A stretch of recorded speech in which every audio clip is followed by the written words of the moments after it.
6 mistakes new resellers make and how to avoid them.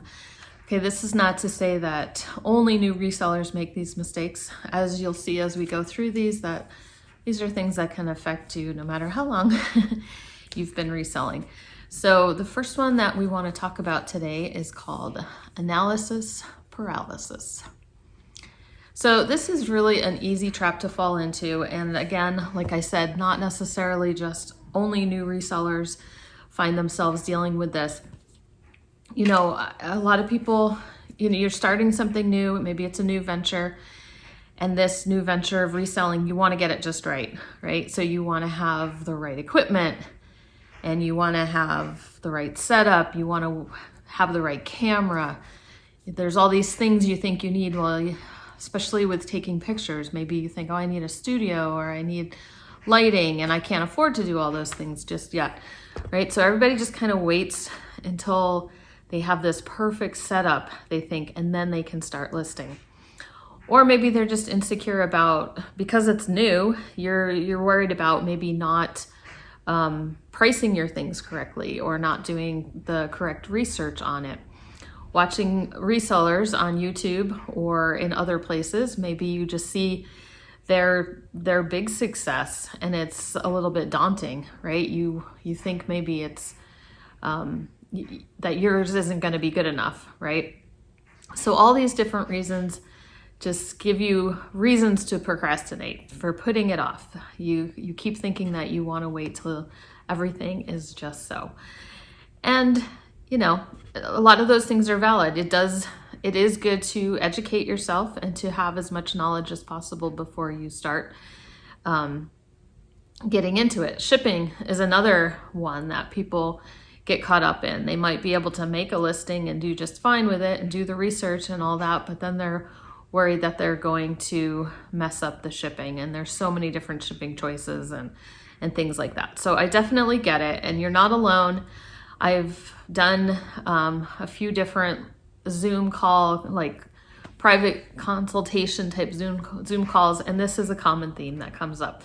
People prepare and then just never quite do the listings. So what can you do about that? One thing I would say is just kind of start small, right? You want to, first of all, just the platform that you want to use, maybe eBay, Etsy, Poshmark, whatever it is, go ahead and do the whole process. If you haven't purchased anything on that platform before, just try to just purchase something small, purchase some shipping materials or something like that.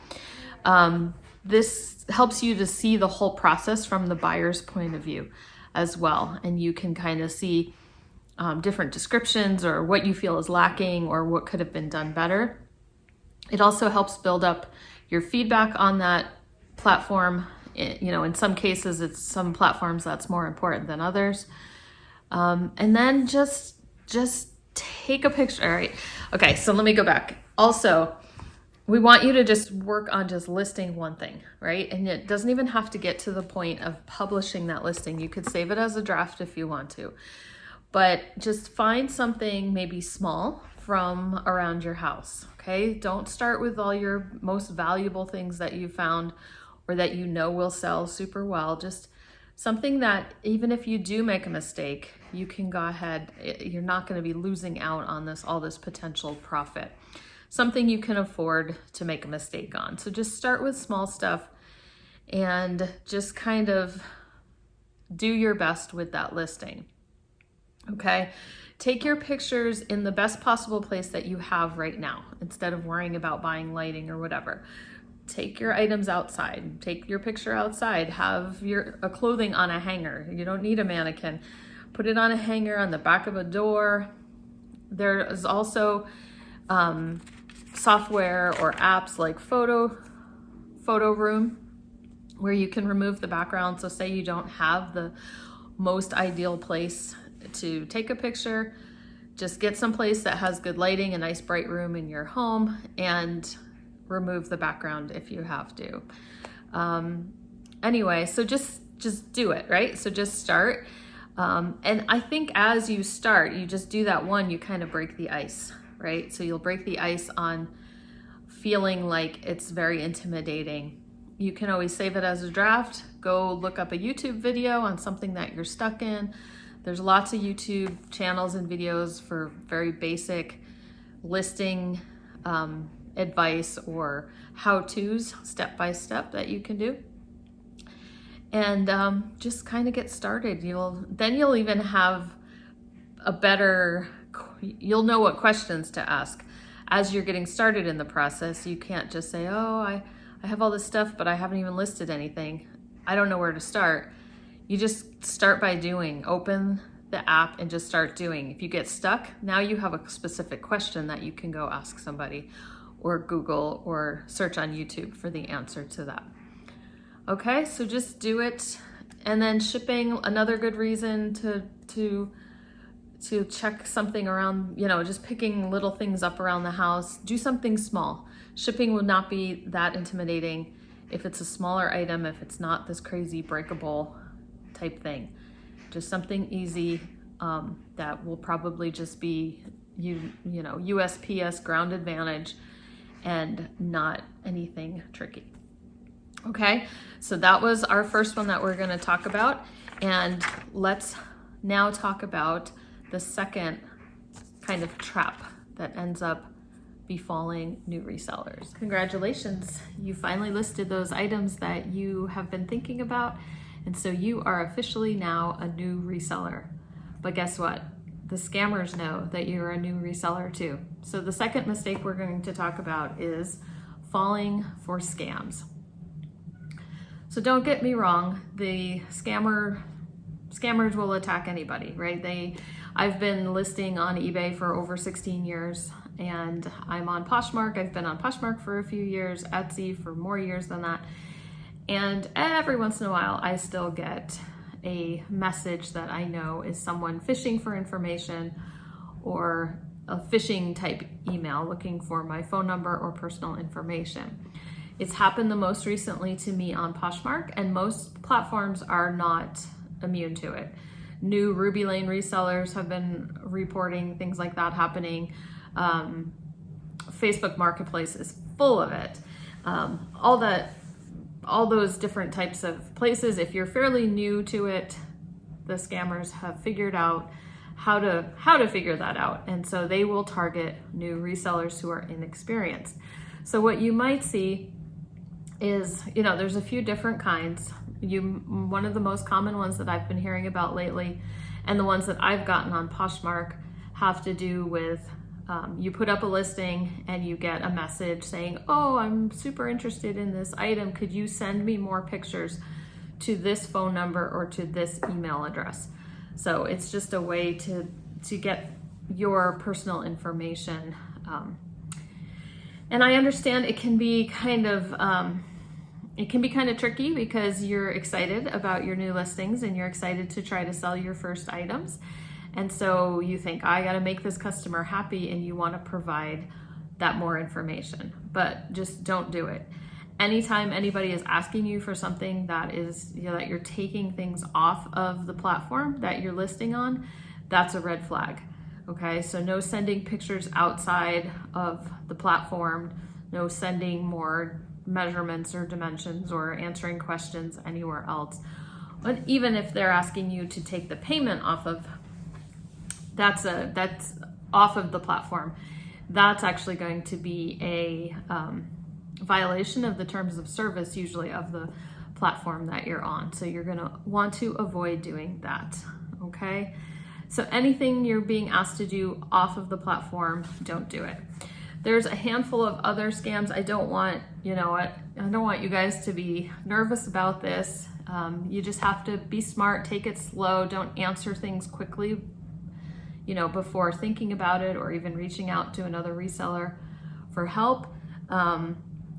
Sometimes the one I also heard of is you do sell something and then you get a message asking them to send it to a different address, and the address is provided in like a photo, and they want you to click on that photograph in order to see the address. So that's always a bad sign too. It's kind of a complicated thing, sending items to an address that's different from what's on file. As a new reseller, I would just say avoid that. The person can update their information. You might have to cancel the sale with the reason of problem with the buyer's address, have them change it, and then they can repurchase it. And yeah, you might lose out on the sale. They might not want to go through with that. But you know, it's just safer that way as a new reseller to not do anything that is going to be outside of what's just set up within the platform, if that makes sense. Other scams have been just they've offered, sometimes the buyer or the potential buyer will offer a price higher than what you're asking for, and then they want to arrange someone else to come pick it up, and you get to keep the difference in the money for your trouble, you know, all these different things. So, you know, basically, if it sounds too good to be true, it probably is. So that's my caution for number 2 about just being careful, take your time. Don't get super excited about the questions and things. You know, you want to be attentive to answering questions, but just be a little bit cautious and recognize that these scams may be coming your way as you start out on a new platform, but as you build up your feedback, they usually drop off and leave you alone. Okay? All right, so let's go on to number 3. Another problem that comes up for new resellers is losing money on shipping. So like I said earlier in the first one that we talked about, it does not take a lot. You don't need a lot of equipment to start up a reselling business, but one thing that I would recommend that you invest in is a postal scale. And they don't have to be that expensive. You can usually pick one up for, I believe, $25, $30, but it is going to save you a lot of money in the long run if you can make sure that you're measuring and weighing your items as you're listing them.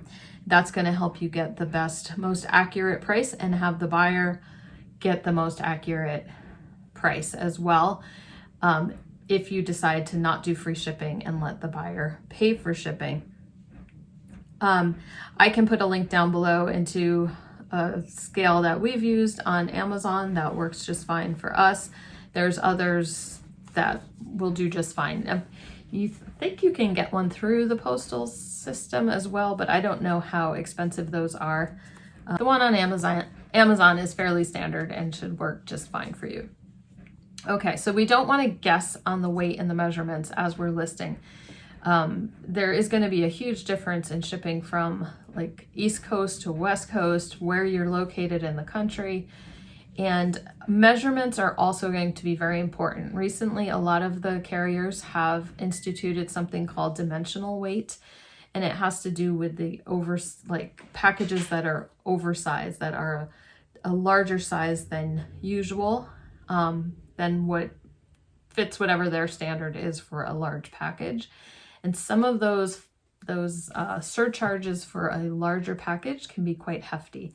So if you've chosen free shipping and then it turns out your box is bigger and you get this extra surcharge because of not putting in the measurements properly, you're going to be out a little bit of money. And no, you can't pass that on afterwards to the buyer.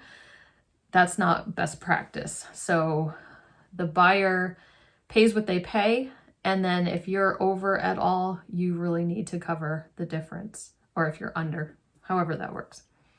Okay, another good way to save money is to make sure you're buying your postage online. Don't buy it at the post office. The buying postage at the post office is the most expensive way to do it. There's usually deals that on the platforms, eBay, Etsy, all the different platforms have negotiated deals. Poshmark is even especially good because they just have one flat rate for all of their packages, 5 pounds and under. And so that one's actually the easiest shipping that you'll ever do is Poshmark.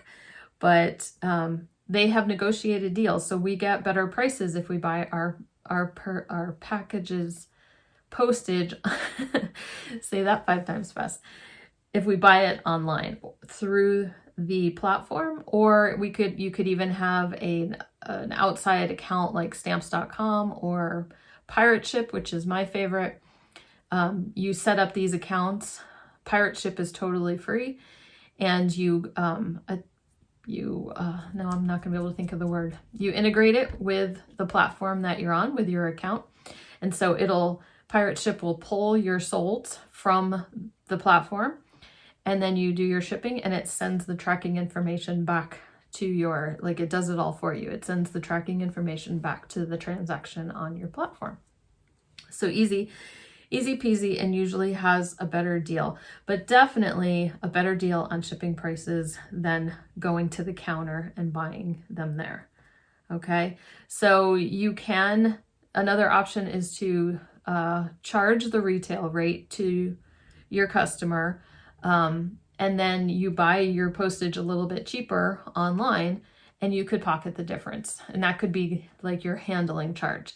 Some people prefer to pass those savings on to the buyer so that the rates that they see when they go to checkout are the same as what you're going to end up paying. And that can be beneficial too. We've kind of done it both ways. Most of the time you're only going to make like $1 or less in the postage. Like I said, you could kind of view it as an invisible handling fee. Otherwise, if not, you can pass that on to the buyer, and might make your shipping prices look a little bit more attractive to everyone else. So measure, weigh, don't lose money on shipping. Okay, so this is a fun one. We're going to talk about the problem new resellers face, and that is overbuying. Okay, so I can't say that I've got a whole lot of freeness of speech on this one, because I am filming this here so you can see my situation as far as buying more than you can list. Okay, this is a just quick glimpse into my garage and my current sorting project. Okay, not all of that is unlisted inventory. There's some more over here. Okay. A lot of that stuff is listed, and the clothing up there is listed as well. These are just things I'm sorting to try to get some kind of semblance of order to my finds from this summer. This is a problem that doesn't necessarily affect only new resellers. I totally acknowledge that.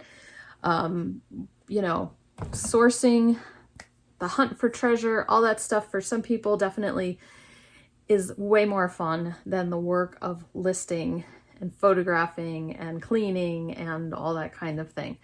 So, and then there's also the issue that sometimes things don't sell as fast as you would like them to.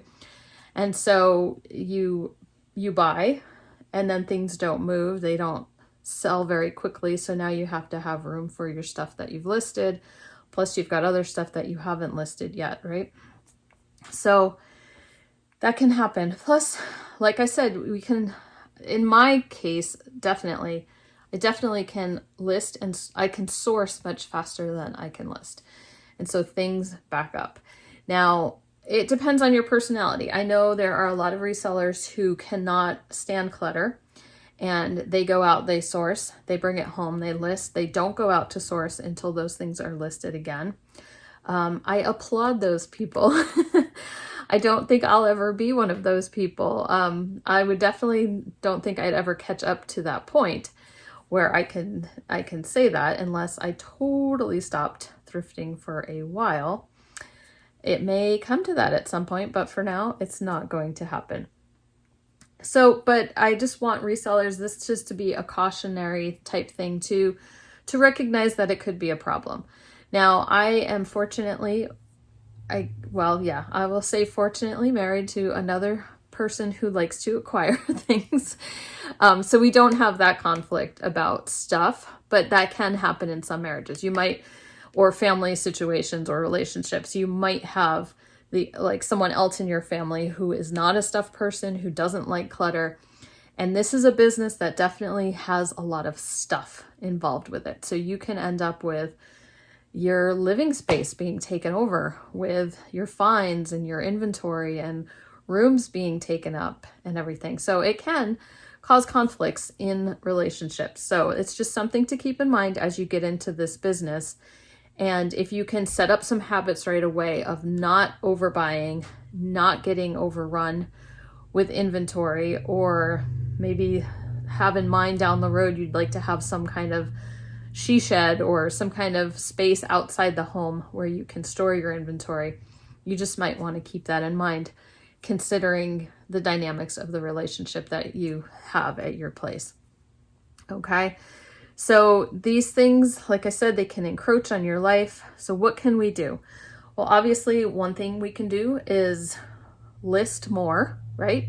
We can list faster. We can acquire things and just list, right? Do what I say, just list before you go out and get more items. You can speed up maybe the listing process by batching certain items. A lot of resellers like to do that, where they're like, I'm going to list a bunch of coffee mugs today. And so they gather all the coffee mugs and they just do coffee mugs, and you can do them a lot faster because you can just change a few details on each listing, right?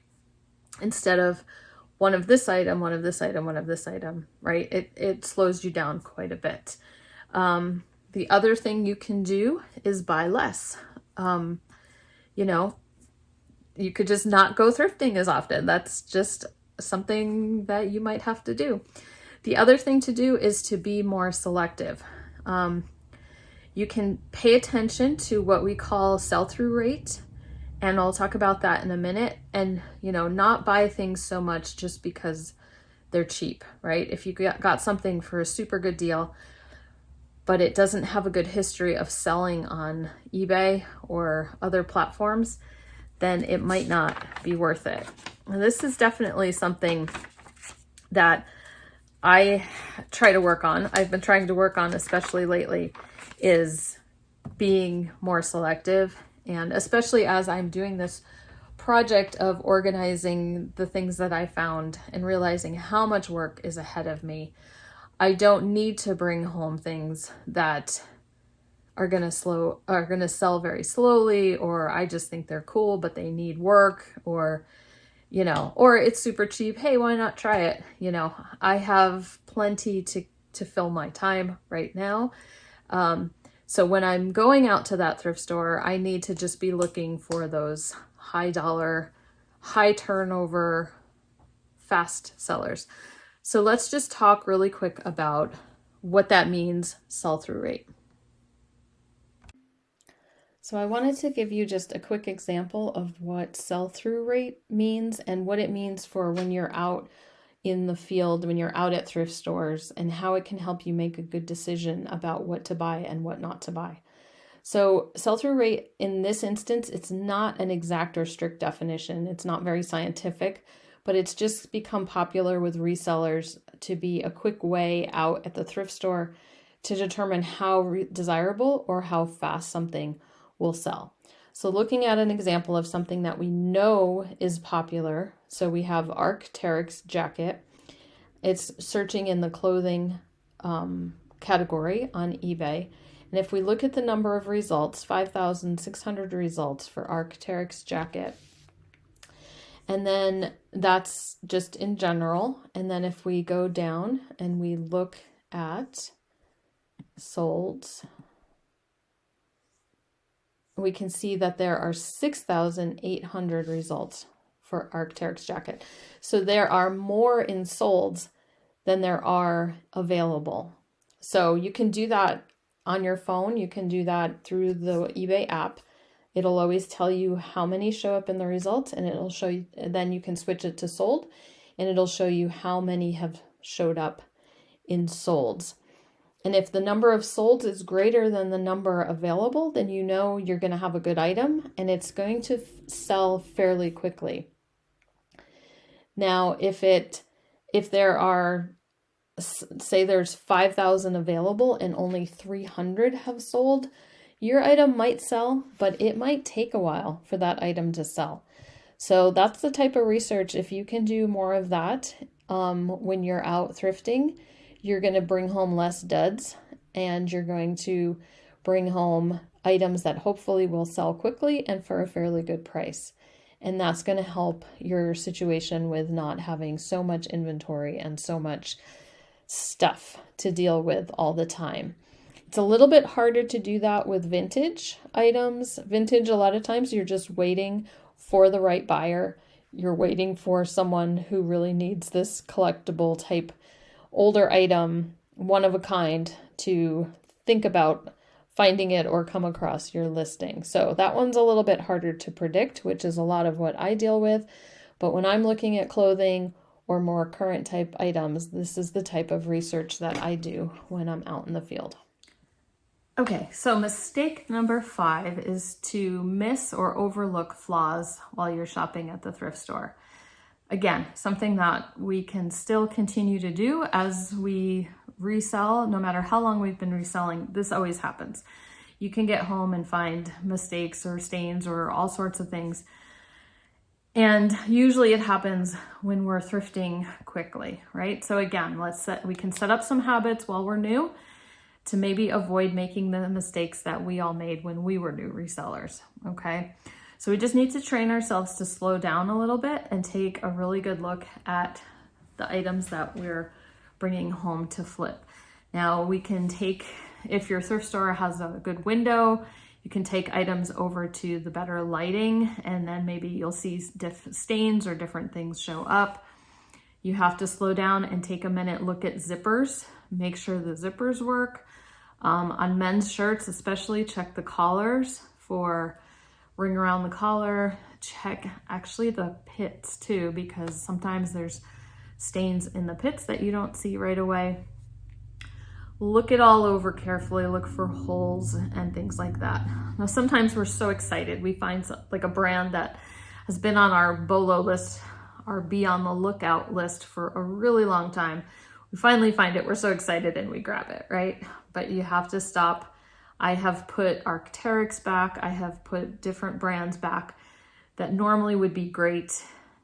And with Arc'teryx, it really has to be pretty trashed in order to not get it. But I've skipped over Patagonia, different things like that, because the damage was just too great to deal with. Okay, so check linings of coats. Open, if a coat is zipped up or buttoned, you gotta open it. Linings are often ripped and everything. Make sure all the buttons are there and they're not missing. So you may decide, even after you find the flaws, you may decide that it's something you can fix. It's a stain you can remove, things like that. That's up to you, okay? You wanna make sure that it's worth it, worth the time, or you might also be able to gauge whether something can be sold as is. You know, if the demand for that brand is high enough, some merino wool pieces, base layer type things, a few, you know, smart wool or whatever, a few holes here and there are not necessarily deal breakers, but you have to kind of keep that in mind. So is it going to slow down your listing flow? So we've talked about overbuying and having a backlog of items. Are these repairs going to slow you down? Are they going to just get thrown in a pile to be dealt with later?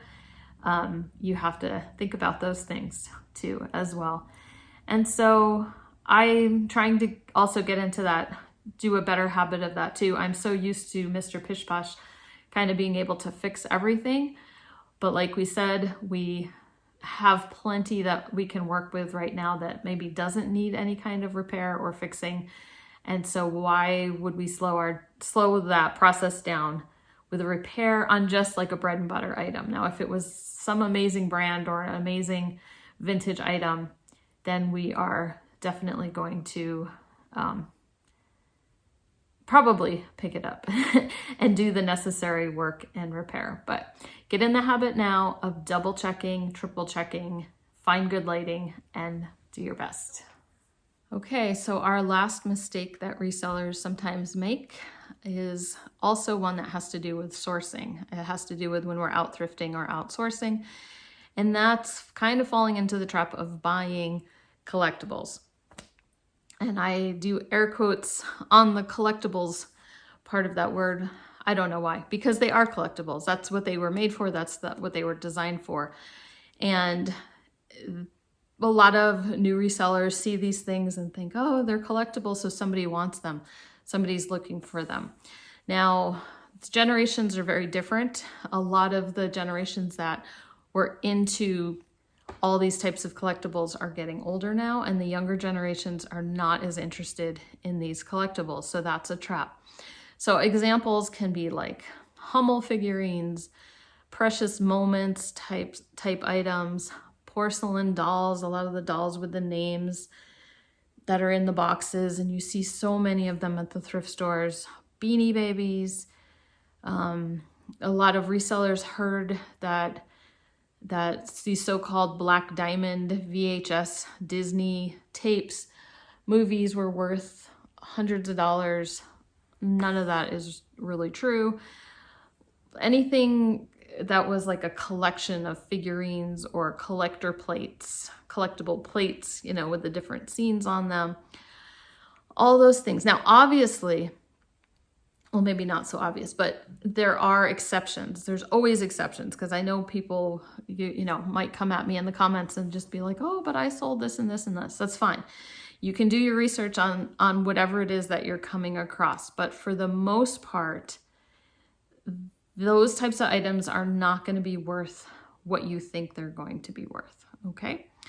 And so you just want to keep that in mind. Do your due diligence. Don't just, oh, I've heard of this, so it must be something people collect. Cherished teddies. I mean, believe me, I've stood there and I've looked up a whole shelf full of cherished teddies to see if any of them were the hidden gems or whatever, and they haven't been. So I just avoid anything in that kind of genre for now. And the reason being is that supply was high for these types of items. The manufacturers made a bunch for the people who were avid collectors at that time. And so there really is no shortage of these items. You see a lot of them at thrift stores right now. So just too many were produced to make it a really good money-making item to flip. Okay, so that can be kind of tricky. Knowing what to buy is always a hard thing, especially as you get started. And that's why I just want to encourage you to go ahead and subscribe to my channel. We talk about what to buy quite often. I share the things I've sold in the past weeks. I try to share that weekly. And I also have a playlist, which I'll put a link to right here, of what to sell. So all different topics in the thrift store, what to look for, and what sells for good money. Thanks everybody for watching. If you have any questions at all, or if you have other mistakes that you feel like new resellers make, please feel free to leave a comment down below.